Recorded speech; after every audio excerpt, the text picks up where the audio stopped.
Chapter 1. Republic assault ship Implacable, inbound for extraction from Geonosis.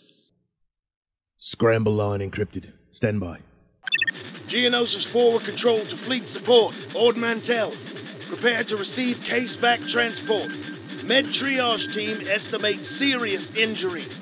12,000. Repeat, 12,000. Walking wounded, 8,000. Repeat, 8,000. ETA 10 hours. Logistics priority for back-to-tank support teams. Prep for 72,000 combat-fit troops. Repeat, 72,000. Pending redeployment, priority weapon support for Commando units. That is all. Out.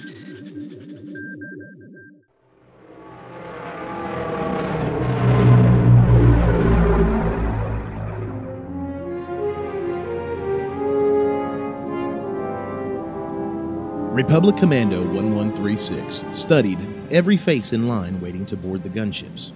Some were helmeted, and some were not. But one way or the other, they all had his face, and they were all strangers. "Move it!" the loadmaster shouted, gesturing side to side with one outstretched arm. "Come on, shift it, people! Fast as you can!" The gunships dropped down in clouds of dust, and troopers embarked, some turning to pull comrades inboard so the ships could lift again quickly.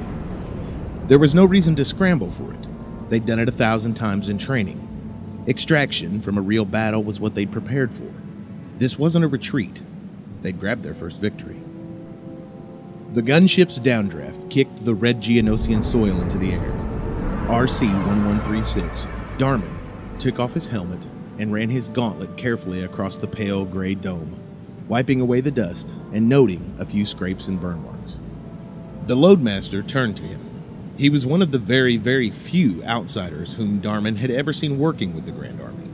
A short, wrinkled Duros with a temper to match. "Are you embarking or what?" Darman continued wiping his helmet. "I'm waiting for my mates," he said. "You shift your shiny silver backside now!" the loadmaster said, irritably. "I got a schedule!" Darman carefully brought up his knuckle plate just under the loadmaster's chin and held it there. He didn't need to eject the vibroblade, and he didn't need to say a word. He'd made his point. "Well, whenever you're ready, sir," the Duros said, stepping back to chivvy clone troopers instead. It wasn't a great idea to upset a commando, especially not one coming down from the adrenaline high of combat. But there was still no sign of the rest of his squad. Darman knew that there was no point waiting any longer. They hadn't called in. Maybe they had comlink failures. Maybe they had made it onto another gunship. It was the first time in his artificially short life that Darman hadn't been able to reach out and touch the men that he'd been raised with. He waited half a standard hour more anyway, until the gunships became less frequent and the lines of troopers became shorter. Eventually, there was nobody standing on the desert plain but him, the Duros loadmaster, and half a dozen clone troopers. It was the last lift of the day. "You better come now, sir," the loadmaster said. "There's nobody unaccounted for. Nobody alive, anyway." Darman looked around the horizon one last time, still feeling as if he was turning his back on someone reaching out to him. "I'm coming," he said, and brought up the rear of the line. As the gunship lifted, he watched the swirling dust, dwindling rock formations, and scattered shrinking patches of scrub until Geonosis became a blur of dull red. He could still search the Implacable. It wasn't over yet. The gunship slipped into the Implacable's giant docking bay, and Darman looked down into the cavern onto a sea of white armor and orderly movement. The first thing that struck him when the gunship killed its thrusters and locked down its pad was how quiet everyone seemed. In the crowded bay full of troopers, the air stank of sweat and stale fear and the throat-rasping smell of discharged blaster rifles. But it was so silent that if Darman hadn't seen the evidence of exhausted and injured men, he'd have believed that nothing significant had happened in the last 30 hours. The deck vibrated under the soles of his boots. He was still staring down at them, studying the random patterns of Geonosian dust that clung to them, when an identical pair came into view. Number? Said a voice that was also his own. The commander swept him with a tally sensor. He didn't need Darman to tell him his number or anything else for that matter because the sensors in the enhanced Kataran armor reported his status silently, electronically. No significant injury. The triage team on Geonosis had waved him past, concentrating on the injured, ignoring both those too badly hurt to help and those who could help themselves. Are you listening to me? Come on, talk to me, son. I'm okay, sir, he said. Sir, RC-1136. I'm not in shock. I'm fine. He paused. Nobody else was going to call him by his squad nickname, Darman, again.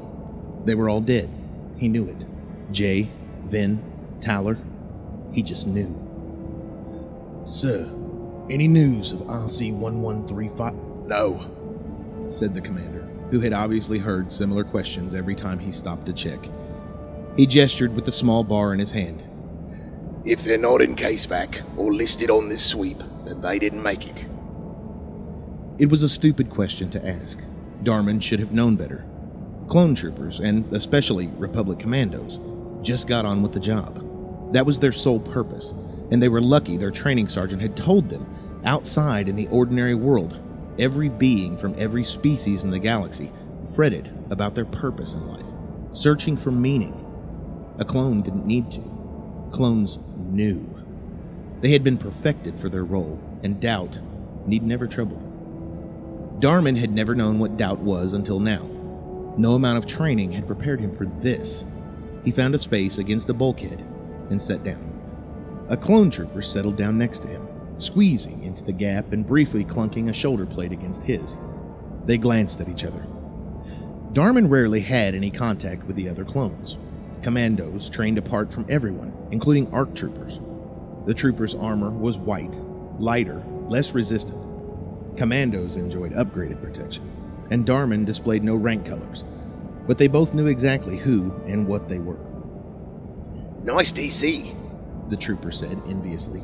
He was looking at the DC-17. Troopers were issued the heavier, low-spec rifle, the DC-15. Ion pulse, RPG anti-armor, and sniper? Yeah. Every item of his gear was manufactured to a higher spec. A trooper's life was less valuable than a commando's. It was the way things were. And Darman had never questioned him. Not for long, anyway. Full house. Tidy. The trooper nodded approval. Job done, eh? Yeah, Darman said quietly. Job done. The trooper didn't say anything else. Maybe he was wary of conversation with commandos. Darman knew what troopers thought about him and his kind. They don't train like us. They don't fight like us. They don't even talk like us. A bunch of prima donnas. Darman didn't think he was arrogant.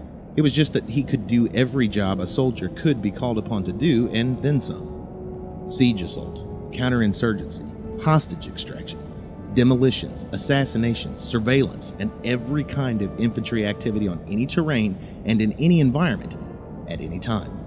He knew he could because he'd done it. He'd done it in training, first with simunition and then with live rounds. He'd done it with his squad, the 3 brothers with whom he'd spent every moment of his conscious life. They'd competed against other squads, thousands just like them, but not like them, because they were squad brothers, and that was special. He had never been taught how to live apart from his squad, though. Now, he would learn the hardest way of all. Darman had absolute confidence that he was one of the best special ops soldiers ever created. He was undistracted by the everyday concerns of raising a family and making a living, things that his instructors said he was lucky never to know. But now he was alone. Very, very alone. It was very distracting indeed. He considered this for a long time in silence. Surviving when the rest of your squad had been killed was no cause for pride. It felt instead like something his training sergeant had described as shame. That was what you felt when you lost a battle, apparently. But they had won. It was their first battle, and they had won. The landing ramp on the Implacable eased down, and the bright sunlight of Ord Mantell streamed in. Darman replaced his helmet without thinking and stood in an orderly line, waiting to disembark and be reassigned. He was going to be chilled down. kept in suspended animation until duty called again. So this was the aftermath of victory. He wondered how much worse defeat might feel.